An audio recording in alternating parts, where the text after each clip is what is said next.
Assalamualaikum warahmatullahi wabarakatuh. Alhamdulillah ala kulli hal, wassalatu wassalamu ala maula Bilal wa ala alihi wa sahbihi khairi ajal, amma ba'd. Halo teman-teman PPI TV dimanapun Anda berada. Selamat datang di program acara PPI yang bertajuk Ramadan Luhur.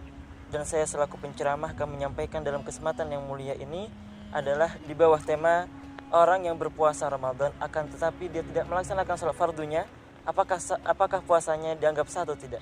Oke teman-teman PPI sekalian dimanapun Anda berada, masuklah kita pembahasan ke tema tersebut, yaitu bagaimana hukum orang yang berpuasa akan tapi tidak melaksanakan sholat fardunya, apakah puasanya dianggap sah atau tidak sah. Oke, sebagaimana telah kita ketahui bahwasanya sholat, puasa, zakat dan haji adalah rukun Islam yang wajib kita sebagai muslim untuk mencapainya atau mengerjakannya. Bagi yang tidak melaksanakannya maka hukumnya dosa. Oleh karena itu kita wajib melaksanakan puasa, begitupun sholat. Akan tetapi setiap rukun satu dengan yang lainnya tidak memiliki hubungan apapun. Maksudnya bagaimana? Maksudnya seperti andaikan dia sholat, akan tapi dia tidak berpuasa, apakah sholatnya sah? Oke, kita katakan sah apabila semua syarat dan rukunnya terpenuhi. Begitu juga dengan puasa. Ketika dia berpuasa Ramadan, akan tapi dia tidak melaksanakan sholat fardunya, puasanya kita anggap sah. Kenapa? Karena hukum puasa tidak bergantung dengan hukum sholat.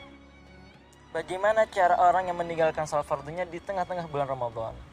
Oke, ini semua kembali ke hukum sholat yang awal, yaitu ketika dia meninggalkan sholat fardunya dengan tidur atau yang lainnya dan ditinggalkan sebelum masuk waktu tersebut. Misalkan dia hendak melaksanakan sholat duhur, akan tapi setelah dia tadarus Quran, dia ketiduran jam 11.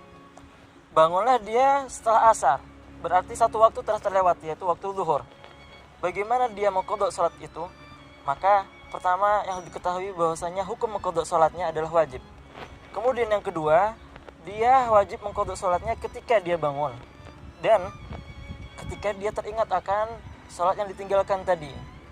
Adapun ketika dia meninggalkan sholat dan sudah masuk ke waktunya, misalkan dia sudah masuk ke waktu zuhur, akan tapi dia tidak melaksanakan sholat dan tidurlah dia di waktu tersebut, bangun-bangun sudah sore atau setelah setelah adzan asar, maka pertama dia wajib mengqadha sholatnya, dan yang kedua yang paling penting dan dia garis bawahi adalah dia harus sesegera mungkin mengqadha sholatnya, atau dengan istilah fauran, dia harus sesegera mungkin mengqadha sholatnya. Masuklah kita ke poin kedua, bagaimana cara mengqadha sholatnya. Bagaimana yang telah kami katakan di awal tadi, ketika dia tertidur di dalam waktu sholat zuhur dan terbangun setelah sholat asar atau setelah adzan asar, maka bagaimana cara dia mengqadhanya? Apakah dia mendahului sholat asar dulu kemudian dilanjutkan dengan sholat zuhur, atau justru sebaliknya? Maka disunahkan ketika waktu masih terbuka lebar atau masih panjang, dia harus mendahului dengan melaksanakan sholat zuhur, baru disusul dengan sholat asar. Itu dengan catatan apabila waktu masih luas. Akan tetapi jika dia terbangun, misalkan azan maghrib jam 6 dan dia terbangun jam setengah 6, maka apa yang dia dahului? Apakah sholat asar atau sholat zuhur?